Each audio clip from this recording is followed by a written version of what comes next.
You were to talk to yourself when you were 18, what could you say to that Ari back then? Be patient, Yeah?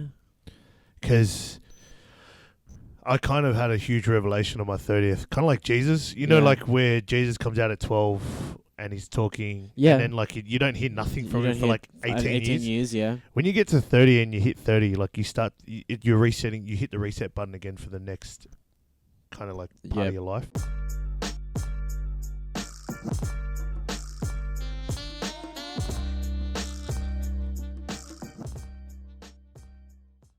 Hey, what's good, guys? Back again with another podcast.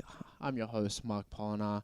Welcome back to Art of Development, and thank you so much for jumping and listening to us. I'm very surprised that you actually like listening to my face and some of my guests. Listening to your face. Yeah, listening to my Wow. face. Like, That's it's cool. For the people that obviously are not watching the visual, you guys are blessed because you don't get to see my face. Or mine, because Or it's mine. pretty nasty. Well, before you do see the nasty face, let me just introduce my good friend that I've met along my journey when I was a photographer and when I started, and it was a very interesting way of meeting him actually.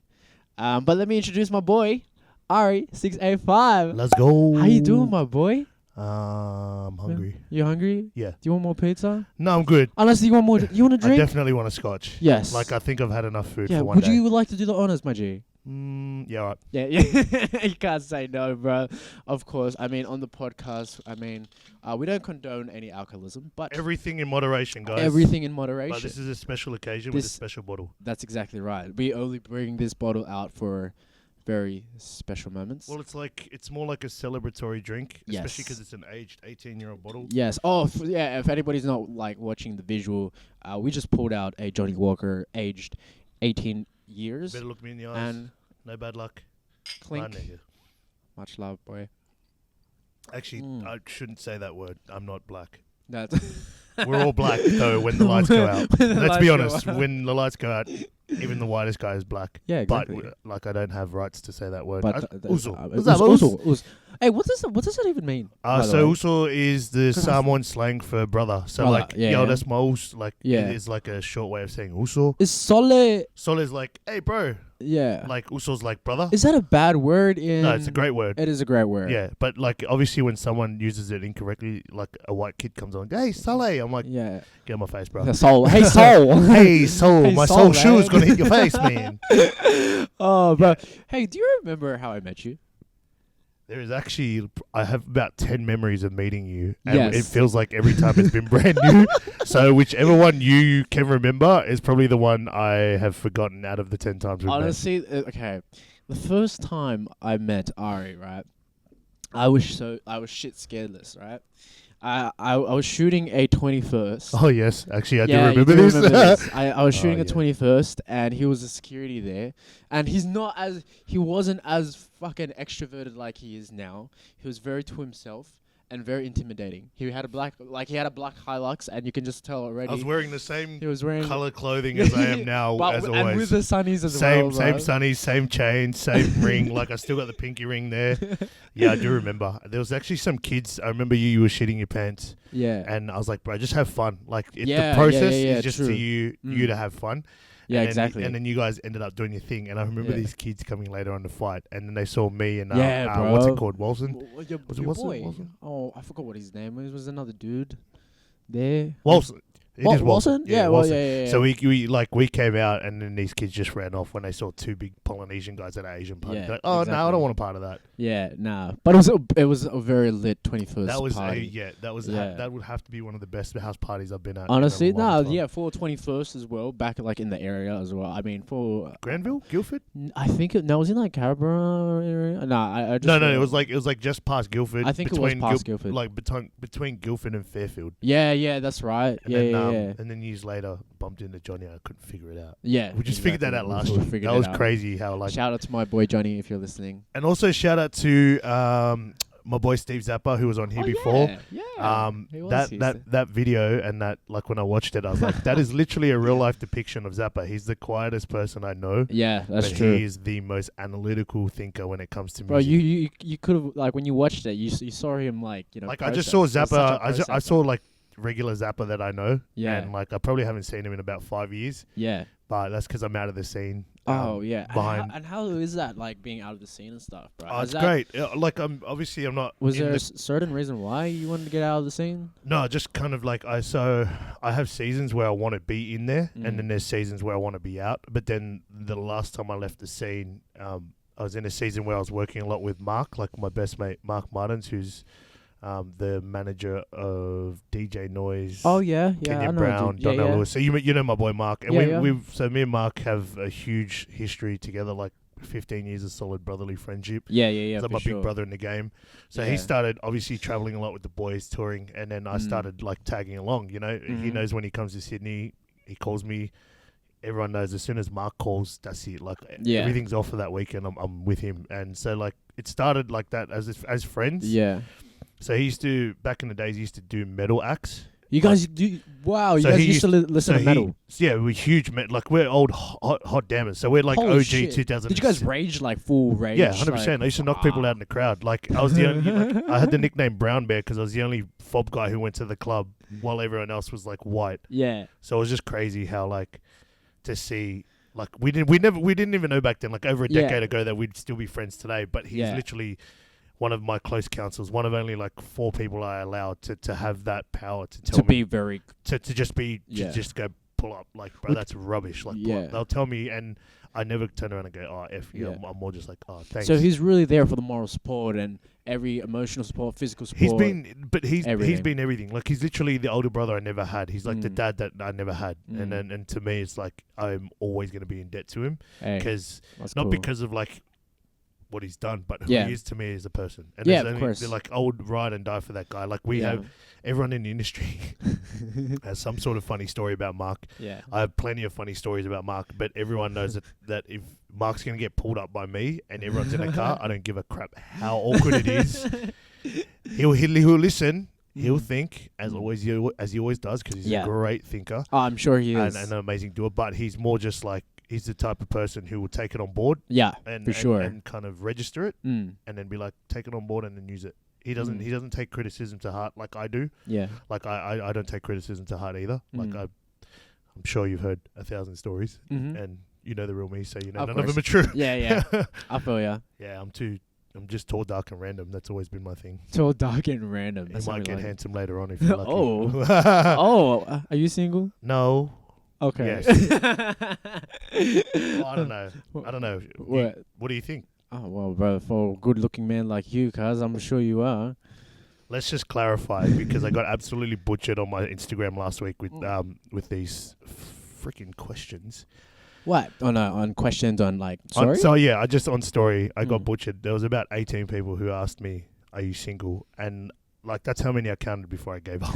I kind of buckled. I was in the middle of recording the song, and the song. So it was that exact same weekend. Talk about the song, bro. So it was that exact same weekend. That morning, I'd put up the questions, and then in the afternoon, I just kept getting notifications to the point where I've just deleted the story, deleted the question, and then decided, I need to turn this off. So I just ended up deleting it because I was just like, because it's like too chaotic. I was like, I'm copying it left, right, and center, and I want to always honor privacy as it's a big part. Bro. Being old school, like, bro, I'm 30. I just turned 30. Some people still think I'm 20. 30.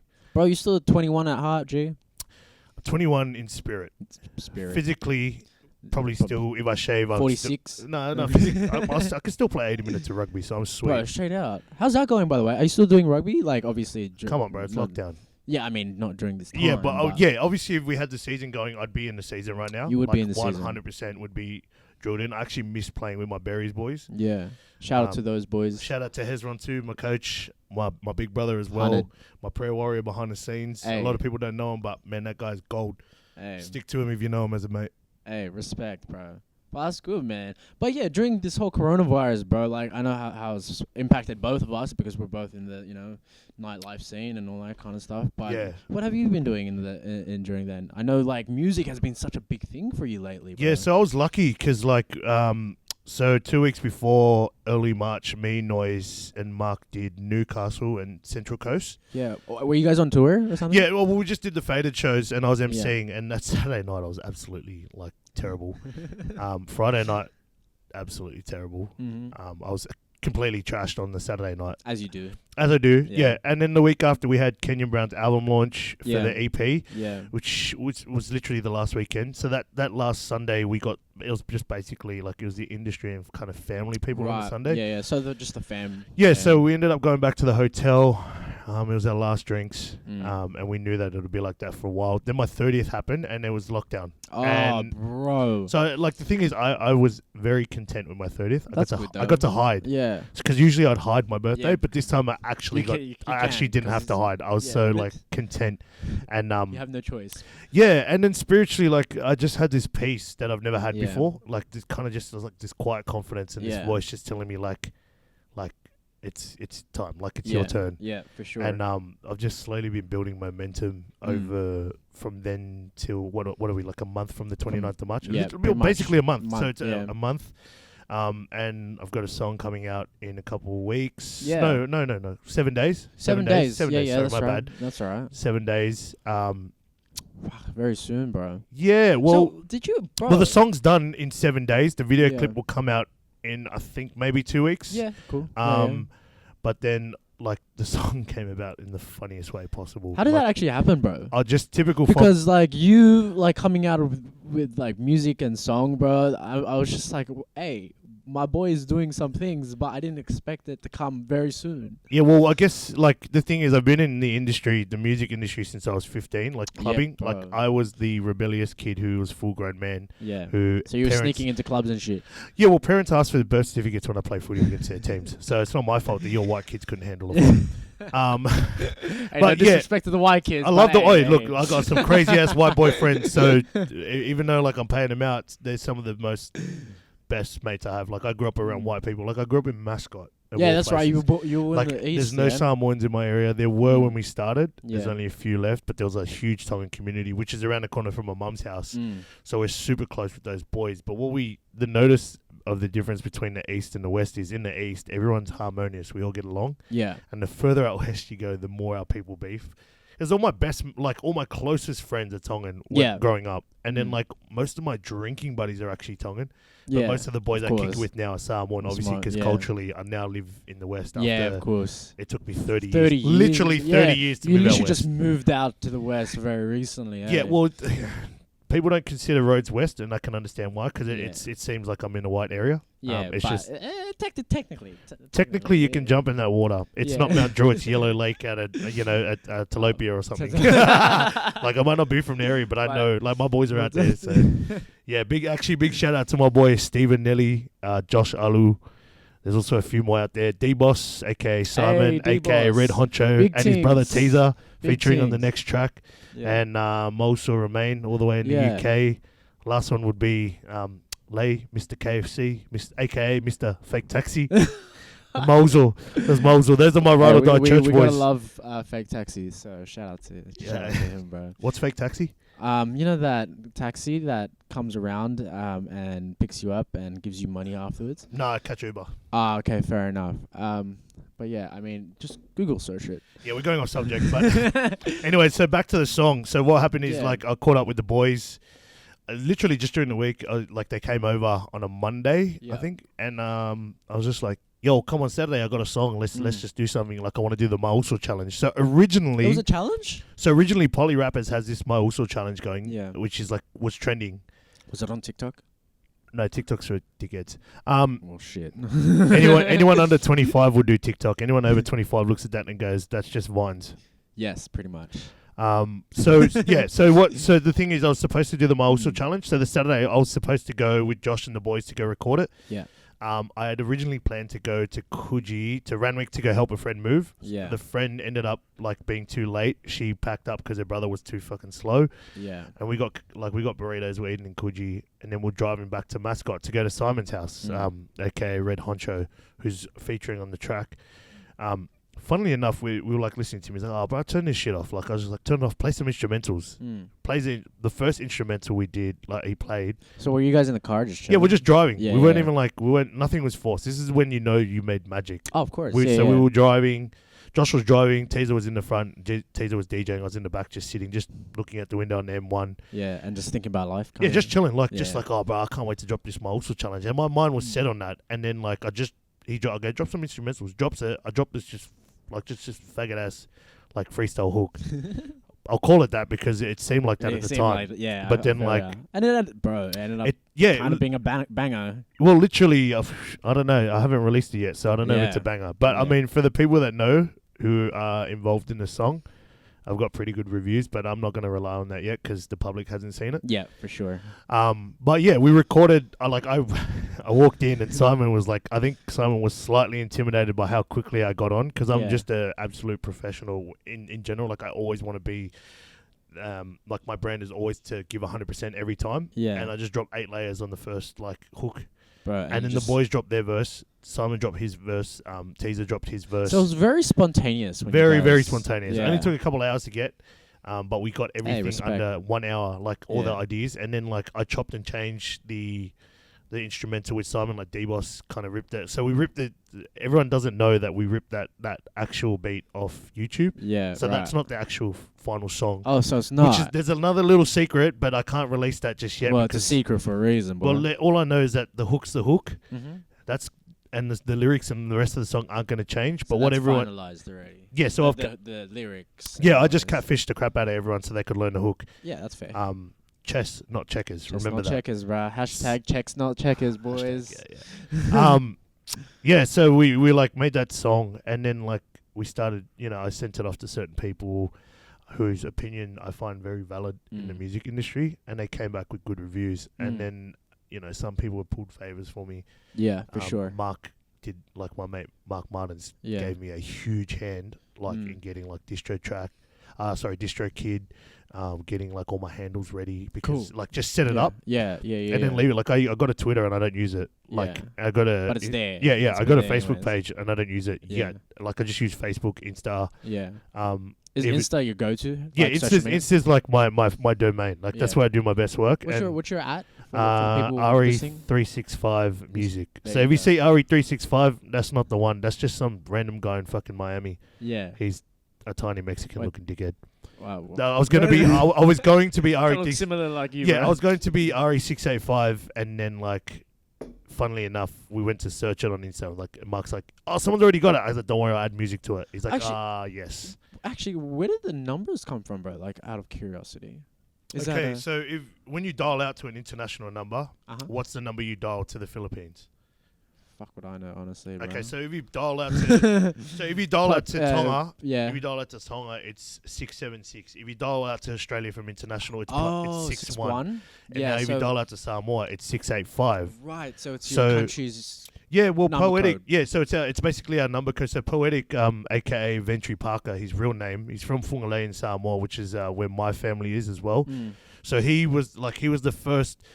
Like Samoan artist, like he's OG, like he's back in the day when like music wasn't the shit, like, and he made some gun tracks back then, like banger, like he's literally him, Bucks DMC, Red Honcho, who was D-Boss back then. These guys have been in the game for like 10 years. Even Lazy, actually, I'll put Lazy in that same crew because Lazy's been doing this shit for a long time. He's been doing it for years, man. Yeah, exactly. He's been doing it ever since I was in like primary school. And he's only gotten better over time. Yeah. I mean, his style, he's kind of like, he's branched out. He hasn't stuck to the same, which is good. But Poetic was like the first Samoan rapper to come out of Samoa and rep 685. No one said 685 before him. Like, you get, like, we had the Booyah tribe in the West Coast, but they were repping like Carson, Inglewood, Bloods, Booyah tribe. Like, they were repping America. Yeah. And in Samoa, the curriculum is actually run by Americans. Like, we go after American curriculum. So when Poetic speaks and he sings or he raps or whatever, his American accent is actually authentic as fuck because it's his real accent. Because my mum my mum was like that. Like, I'm sure she was like that back then. But if I hear some of my aunties speaking English, really educated, they sound American. Because it's they got it from. So the original school curriculum is American, and obviously having American Samoa next door, like the influence on America on our country is huge. Like, I feel you. But it's like in Samoa, you split two ways. You either go to NZ and come to Australia, or you go to NZ and stay there, or you go to America. There's really no halfway. Yeah. Like there's no Samoans going, I want to go to Russia. No, they don't see that. They see the American dream. Yeah. Or they see the rugby with the All Blacks. Yeah, so exactly. Just like with us Filipinos as well, man. Like it's pretty much either you go to America or Australia. Yeah, it's the same thing because we know where the big picture's at. Like no one goes, I want to go to the UK because the weather's shit and everyone leaves those countries. Yeah, exactly. And like the money isn't the greatest. There's more like UK people in Bondi. Yeah, than the UK. Yeah, they're a bunch of snobby dogs. Yeah. Hey, look, come at me, bros. I want that smoke. I'm about that life, bro. I don't need to talk about it. I'm 30 years old, bro. Let's go. I've cemented my status. Let's go on the streets. But hey, so with the whole music stuff, are you like trying to push that out now? Like, has that always been a thing for you, like pushing music? Or if anyone knows my brothers, they know like both my brothers. Who's your brothers again, bro? I've got a baby brother, Stephen, who went to St Andrews, got a scholarship to Sydney Youth Orchestra. Okay, so he's a violin player. He's a violin absolute genius. Oh, well, like the smartest one out of all three of us when it comes to. I respect their patience. Yeah, he's very patient. He's very meticulous in how he does things. Very quiet. Yeah. Until he. Well, you're not the youngest. I'm the oldest. You're the oldest, right? And then the middle brother is Alex. So Steven's Bubba. Yeah. I've never laid a finger in that guy. Alex, who's the middle brother, was basically my bash brother. We played rugby together growing up. Yeah. I used to body slam the crap out of him growing up. Like I was literally, he had a bully at home, not at school. Yeah, because like you ask any of my cousins, like Scott Seo and all them, like they remember. We still laugh at those memories where I used to body slam him in the tiny ass hallways at their old house. Considering you are the smallest in your family, like I'm literally the shortest.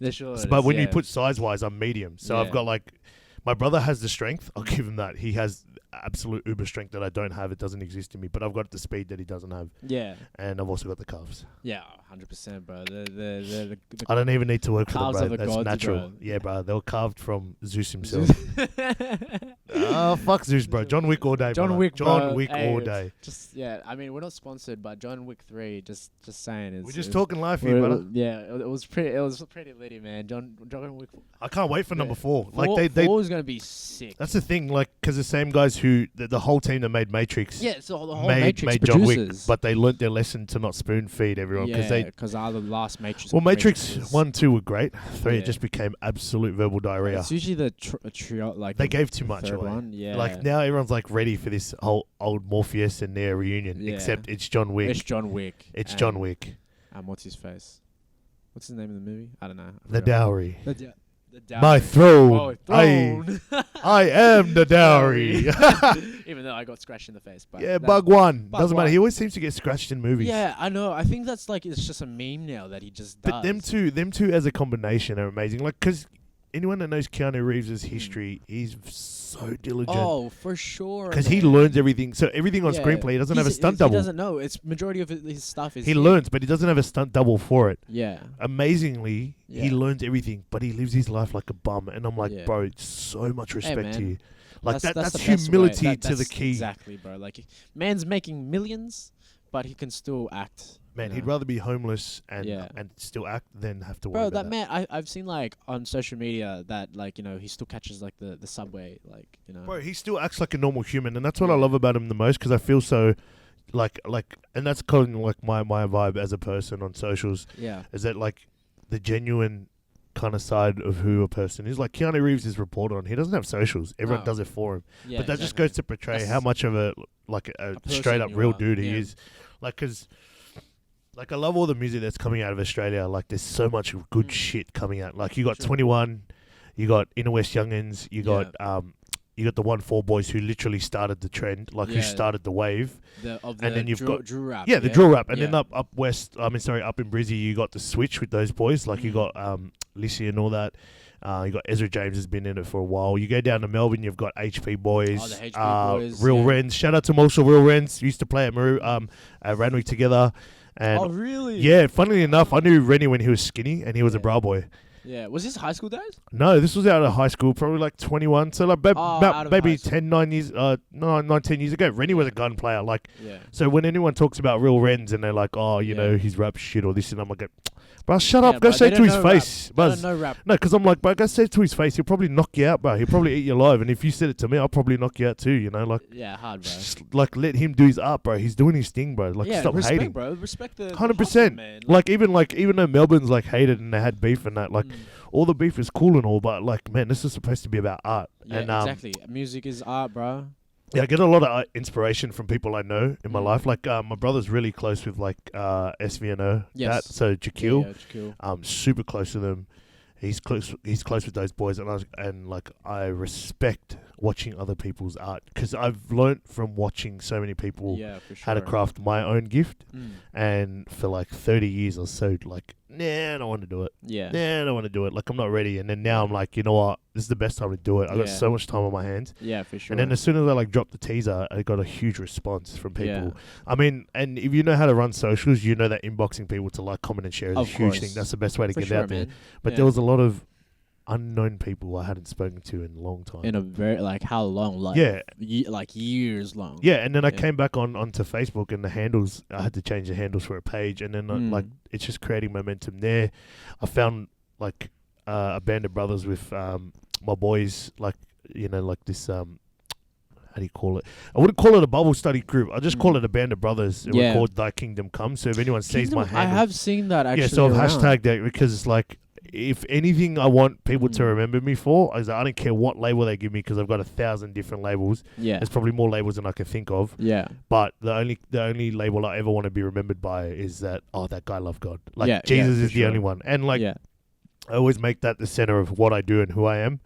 And if my life if me just living portrays that, then I'm happy. If it doesn't, then obviously the person's taken it the wrong way. But I'm still going to do me. And that's I'm unapologetically myself. So. Would you say you're very spiritual as a person? Definitely, 100%. A lot. How do you say it? So a lot of people like religion, and I'm a huge fan of, let's say, relationship. Like a relationship between two people. Yeah. Like this right here is a relationship. Yeah. But like the same thing goes with like you and the next person, you and the next person. And that's how I view religion as well. Yeah. Religion is kind of like a relationship between me and you, but it's rules and regulations. You got to follow this. You got to follow law. And I hate religion. Yeah. I'm not a religious person at all. Yeah. And I respect that. I'm a very spiritual person. Yeah. A very analytical person. I think a lot. Having bipolar, it's a gift and a curse. Yes. It's a blessing. I just claim it as a gift though, because I'm like, it's not a label. Like I live this life. Yeah. Like how I am. Yeah. For sure. And like what happens behind closed doors, that's where the gold's made. Like what people don't see is like when you're in your room by yourself and you're crying out, like when you're down. Like yesterday, my handles on Facebook, I said, like I'm, like talking about mental health, and I'm a huge advocate for it, especially for PIs and just men in general. Yeah, like people find it, say 10 years ago, talking about your health mentally was a weak thing. Now everyone's on the buzz, and I see all these push-up challenges. I'm so happy about it. I love the push-up challenges, bro, because like the push-up challenges really, It's awareness. It's awareness. And that's the thing you got to spread first. Like, everyone's like, oh, these push-up challenges are shit. I'm like, no, because the fact that you're talking about it is the awareness already. That's the main point of it. But, like, and I'm always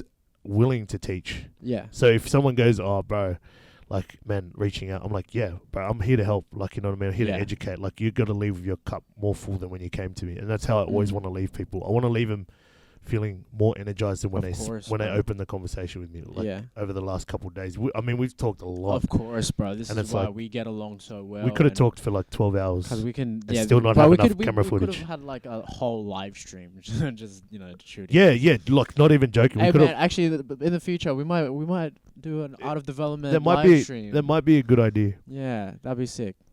So you said you're not really religious. Has that been like a thing because you've experienced something, or you just don't want to relate back to something that's set in stone, like obviously religion and all that kind of stuff. There's a lot of rules and regulations, and it can really depict really push you in a way to. Well, religion kind of like.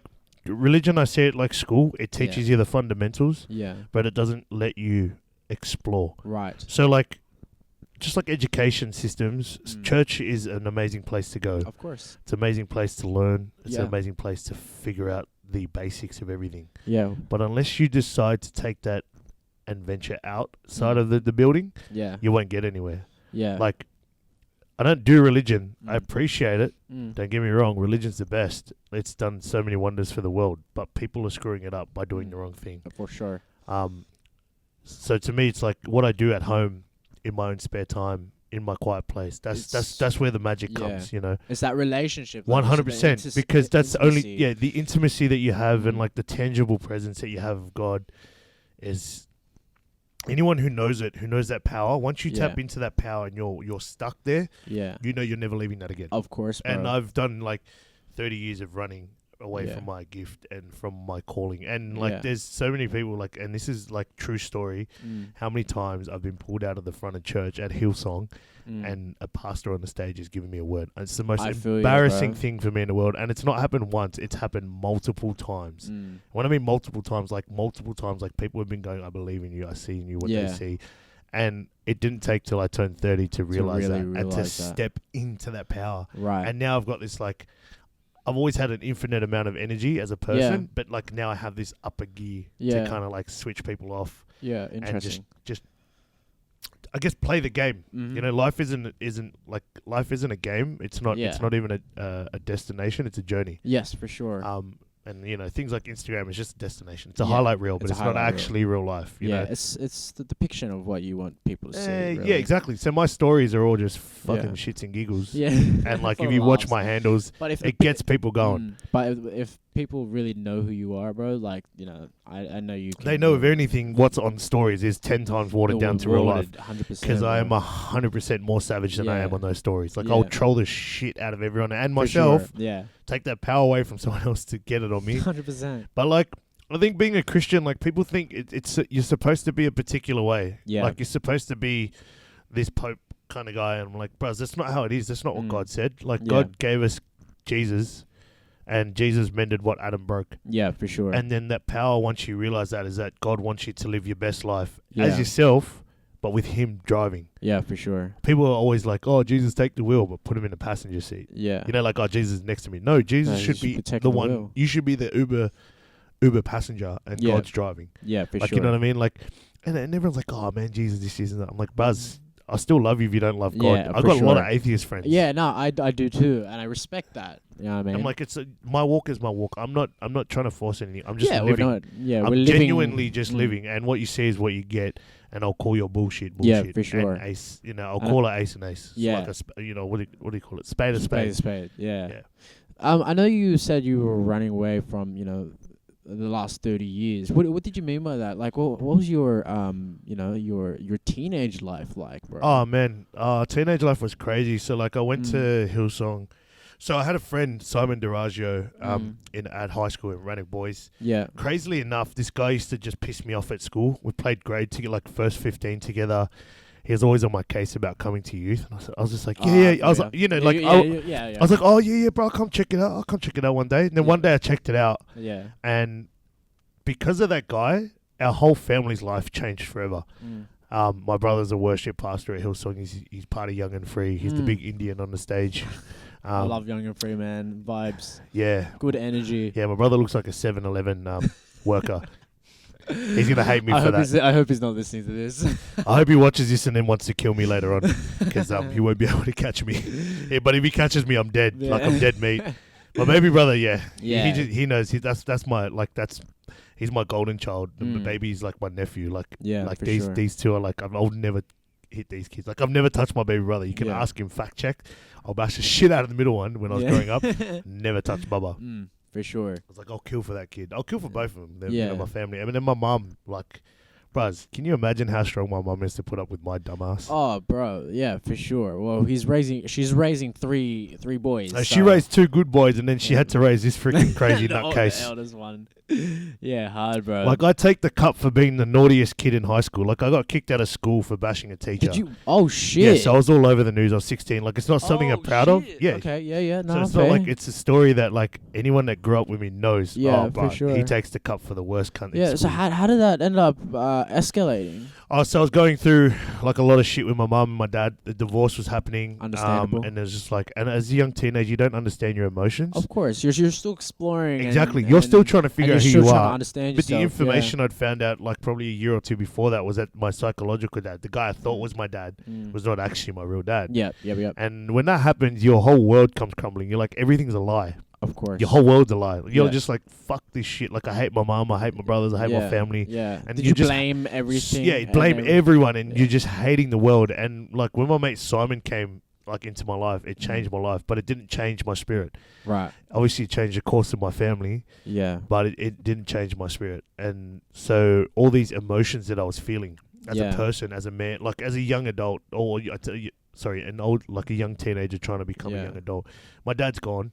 Yeah. And all these emotions come rushing, and then like I just got caught in a compromising situation where like I saw red and I blacked out, and then the next minute like I come to and the teacher's on the floor, and I'm like, oh shit.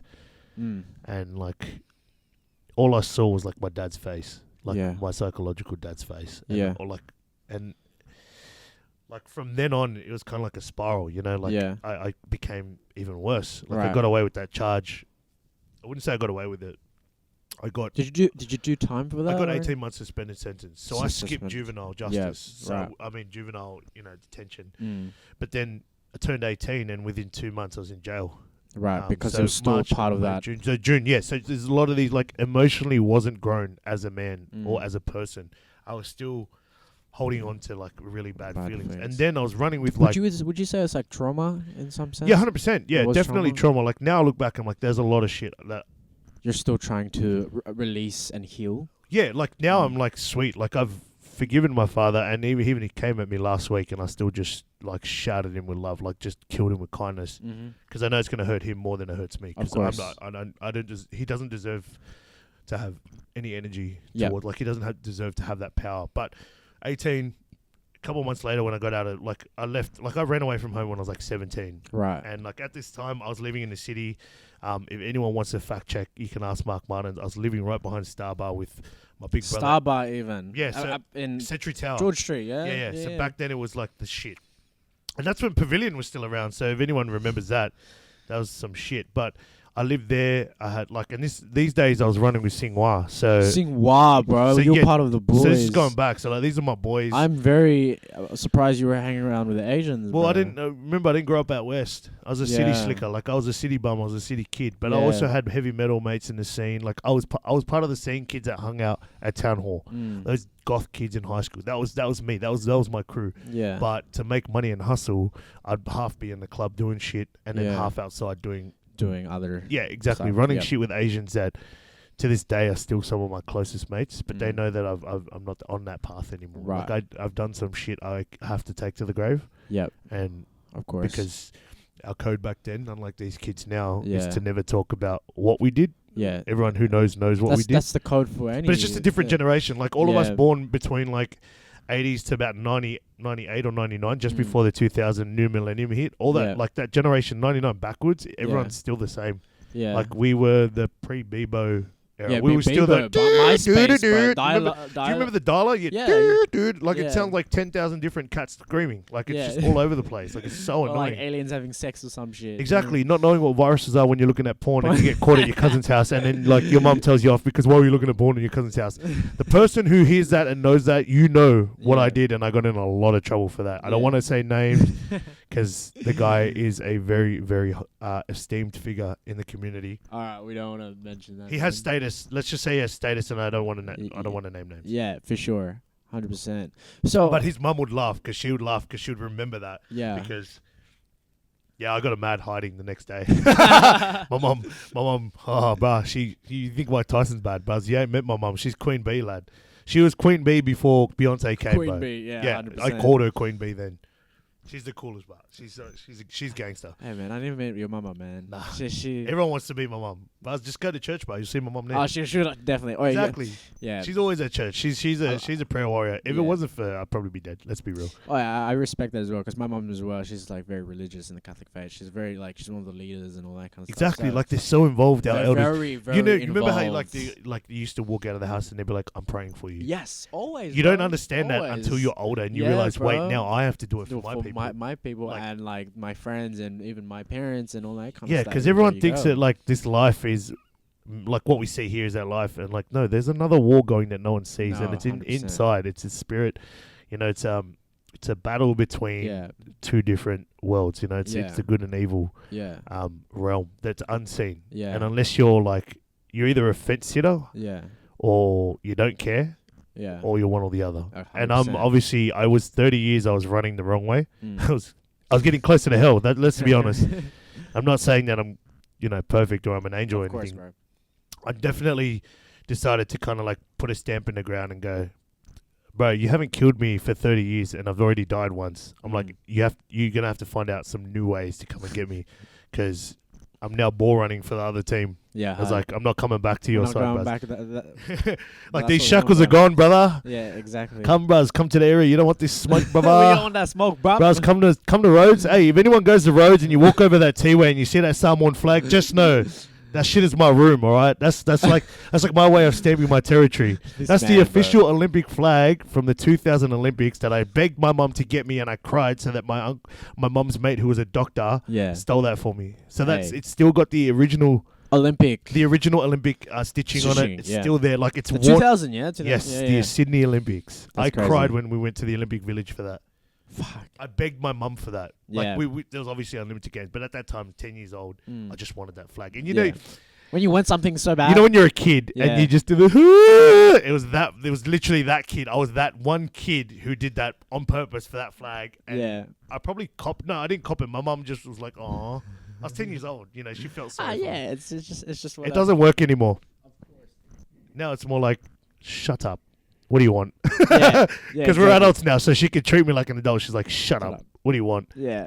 Well, I mean, you can't cry anymore. I mean, but you probably could if you really wanted to. On cue? Yeah, definitely. Yeah, if I wanted to cry, but I wouldn't. Like, I'm not much of a crier. Yeah. I like my brothers, both my brothers and I, and mum, we're very passionate people. I can tell that from your energy, bro. Yeah, emotionally driven people. My mum is she's an absolute doer.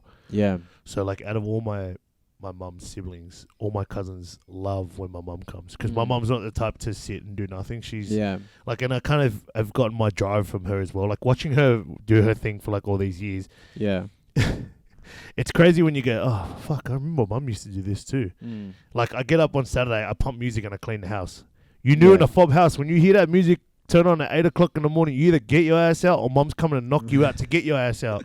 Like you hear like church music, it's Sunday, but if you hear like fob music on a Saturday, you're like, oh fuck, I gotta clean. It's like it triggers you. It triggers you, bro. Now I'm just like, that's PTSD, my drinking music. Bro. I hear that shit and I'm like, that's my drinking music. Like last week with my boys, Team Never Fold with me, Lex, Bryce, and Herman.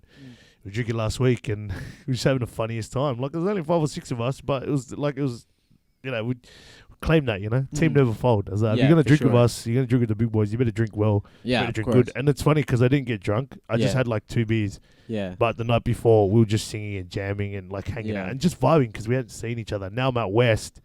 It's closer. It's so much easier for me to go back and forth. Everyone's like happy now. They're like, oh, welcome. I'm like, don't think this will last long enough, mate. Watch me go back to the east. Nah, you know what? I've lived in everywhere. I've lived North Sydney, like Chatswood, Willoughby area. You're doing 30s and all that kind of stuff.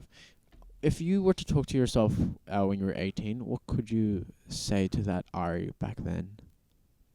Be patient. Yeah? Because I kind of had a huge revelation on my 30th. Kind of like Jesus. Like where Jesus comes out at 12 and he's talking. Yeah. And then like you don't hear nothing from him for like 18 years. Yeah. When you get to 30 and you hit 30, like you're resetting, you hit the reset button again for the next kind of like part of your life. I hit the reset button and I got this like huge revelation. I'm like, oh, wait, Jesus started at 30 and he changed the world in 3 years. Yeah. I'm like, wait, now I understand. Because 30 years builds character. It builds, you go through so much crap, like so many trials and tribulations as a person. Yeah, for sure. And like, so you build character, you build foundations, you build friendships, you build relationships, you just trial and error. So when you get to 30, you're at that stage where, okay, you've got two options. You either go working for someone else for the rest of your life. Of course. Because this is the point where you make your choice where you're going to, where your kids. Because after this, because I'm not married. Yeah. I don't have kids. I definitely don't have kids. I'm off the market. Yeah. But do you want kids in the future? 100%. That's why, you know, like I'm just because like I'm not out there doesn't mean I mean, just because I'm out there and I seem single, I'm not. Like I carry myself differently. Yeah. As a person, and 90% of the time when I'm out, I'm usually sober. Of course. Yeah. But this is the point when you hit 30. It's like, you know, when they say midlife crisis. Yeah. That's usually like, you know, like after 30. Yeah. Like when you've had a marriage and a divorce and shit's gone down crazy. Yeah. When you hit 30, that's like the pinnacle of when the best things start to happen, because you've got 30 years of experience in life. Of course. Now you get ready to plan the next 30. Yeah, 40, for sure. 50, 60. So what I do now is going to have a ripple effect in 6 months, 12 months, 12 years, 12, you know, whatever time it is. Yeah. And like, I decided I'm done running. I'm done playing the wrong. You've experienced. Yeah, well, I've literally experienced everything in life that like a lot of people have no idea. I've died before, came back to life, had electronic treatment for my bipolar, because I literally was brain dead. I was a vegetable. I've been inside the system twice. I've punched cops, I've bashed cops, I've ran with Asian gangs, like shooting people, like stabbing people, and people think it's like, oh man, he's not this and that. Anyone that knows me, that's known me for a long time, like you ask Mark Martins, fact check that shit, pull me up. I'm guaranteeing you he knows all that stuff, because he remembers at the end of my bed when I lived in the city and I was running with Sing Wai, I had a bulletproof vest at the end of my bed on the frame. Did you have any like? I had weapons as well, toys, you know. But weapon toys, But back then, I'd never said anything. It's just in there, you know what I mean. And to this day, like I still have the available cavalry if I need it, but I'm not in that life anymore, you know. Yeah. So when I see these kids doing, like, you know, 1-4 and all them, like I respect them so much with the music stuff. Like, bro, you guys have set the scene alight. And you put Mount Druitt on the map, bro. Hundies, like they put Australian rap on the map, and then like they brought all these old rappers, like, you know, the guys who do Brothers. The older brother's been in the game for like ages. He used to rap in an American accent. Like he probably doesn't know that I know what he's like. Yeah. But then they started their stuff, and I'm like, yes, fuck yeah, the Lebos are going hard, and it's funny because everyone interprets that trendy song as like Lebos started. Yeah. No, they're not talking about Lebos. It's not Lebos like you see Jay Lex in the video, and I'm like, but you do realize he's talking about Sydney. Like everyone in Australia copies Sydney, which is true. Of course, we're the trendsetters. Yeah. Like we are where shit goes down. Like if you hear a shooting, it's in Sydney. Obviously, Melbourne had their underbelly. Yeah, at one point. Yeah, well, they did, and they were like, but they failed. But here in Sydney, the shit never stops. It's literally it's still going low key, bro. Low key, people are still stabbing each other and shooting each other. And I've got so much respect for like all these kids coming out, because all I see is Polys at the front. I don't care what culture they are. Yeah, I see Polynesians in the front. I'm like, that's a win for everyone that's not Aussie. That's exactly right, so bro. That's like Philos, Greeks, what you name it, Lebos. All the multiculturalism that's... All the non-Caucasian people. Like Aussies are winning too, because like Aussies, like convict Aussies, I got a lot of love for them. But like when you count like UK, I'm like, no, I just love Aussies and Kiwis. Like white Aussies and white Kiwis. Because they know the go. Yeah, for sure. I mean, they're a bit ruthless, but they still know their position in life. Yeah. Like they just know, like... I know some super staunch like Aussie dudes. Yeah. Who'd probably kill half the fobs. But they're so placid as people. Like they're the biggest, most intimidating looking people, but they're so placid. Like they're just chill. We're older now, like for sure. We did all this shit. Like we were before the social media era. Yeah, exactly. We did all the hard yards growing up, and we don't need to talk about it. Like we have a reputation, we got respect. Yeah. And that's it. What's done is done. Exactly. The past, like now the boys we look at, we laugh at each other. Go, these kids, bro, they have no idea. And now I feel old because I'm saying these kids. And I'm like, Buzz, I'm literally, because this song that we're doing is literally getting, like, it's a dedication song to Mausul Haka, who's actually Red Honcho's brother-in-law, because his sister is his missus.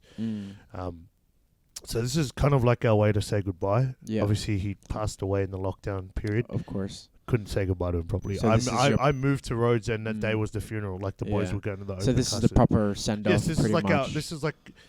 There's a lot of people that can say didn't get to say goodbye to Haka, and I was one of those people. Yeah, for sure. I moved to Rhodes that day, and I was planning to go, but obviously logistics wise, I couldn't make it happen. So for us, it's still a lot of us who Haka's not just. If anyone knows Haka, they know these Guildford and G40 boys. They know Haka. Haka's been there for. Haka's the grinder for the West. He's like that ride or die grinder type of guy. He was the guy who did all the hard yakka. Me and him used to beat each other up playing footy at youth camps. And it was always me against him, and he was my first smoking buddy with one of my closest brothers, Josh Alu. Me and him, we used to go to Hills for Encounterfest. Yeah, it's me, him, and Haka were the guys who snuck around the corner. Yeah, and smoked and just did we were the naughty kids. Yeah, all the naughty kids. He was that guy for us, and Haka was the most loving guy in the world. Anyone that knows Haka knows how much of an impact he had, and the song kind of represents obviously the struggle that we've all been through as boys. Of course. But then on top of that, it's kind of our way. It's my way of saying goodbye. Yeah. It's obviously Taser and Red and D-Boss and Simon's way to say goodbye, Red Honcho. Yeah. But it's also there is a lot of people here in Sydney who didn't get to say goodbye, and this is kind of my way of saying, okay, this is collectively how we're going to do it. And I want everyone to kind of to lean in and see that the song doesn't reflect what we're saying goodbye to, but we want the song to be remembered, to be done in memory of him, because this song came after he passed away, and I still feel some type of way about it. You know what I mean? Yeah, so, for sure. Hopefully, there's a bloody rubbish truck outside, but hopefully, hopefully he kind of I can't ever do justice to what he did, because he left a huge legacy for us here. For sure. But he's definitely impacted the community, he definitely impacted a lot of people. A lot of us were so upset when he died. And I never posted anything because I hadn't seen the bloke in 5-6 years, but I've got a lot of great memories with him from growing up. Because he was my smoking buddy for a long time at church events. I was the guy I go to. Where's Haka? Oh, he's over there. Yeah, sweet boy. Let's go for a smoke. That was my main. That was my guy.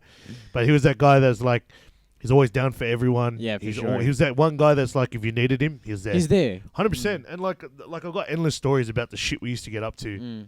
That I'll probably just not ever tell people, but the boys that know, they know. Yeah. But I hope that when we drop it, I know he's smiling from upstairs. 100%. I know he's up there probably partying up a storm. I'm sure he's getting so lit right now. I guarantee he's probably smoking with Bob Marley, drinking with Tupac, and telling Jimi Hendrix to play that guitar. Bro, straight out. Dead set. He's the best person to hang with. But I'm just don't get too comfortable, bros. We'll be there soon. Just make sure you hold my spot. Yeah, exactly, bro. We all smoking later, bro. No, I'm just spewing, man. You got the Thug Mansion before I did. Shit, who's lucky, man. But we've lost. Haka's one of many examples that we've lost. My neighbor got stabbed and killed in Mascot. This kid was turning his life around. Alex. Was he part of? He was leaving the life. Right. He was going to collect money. The guy killed him in Henley Street, which is around the corner.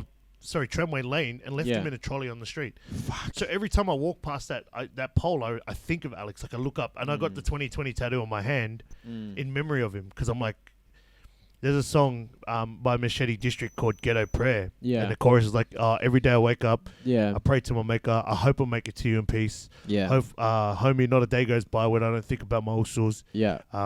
Dead out in these streets or dead underneath these streets. It literally, that song, that chorus, that hook speaks volumes, because it's not just Haka we lost, of course, but Haka lost to natural causes. He didn't lose to the game. Yeah. He went out. He did his thing. He went out the normal way, his body, natural causes. Yeah. But we lost so many other people to guns, to bullets. Yeah, for sure. To stabbings, to suicide. And suicide's a huge, especially in the men.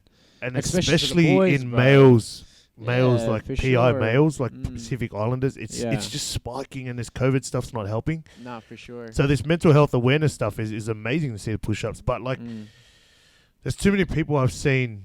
I've even been on that edge. I've sat on that cliff and ready to jump. Physically sat on that cliff ready to jump, and someone saved me. Someone wouldn't stop reaching out, and for sure. And I'll always be thankful to that person. She knows who she is.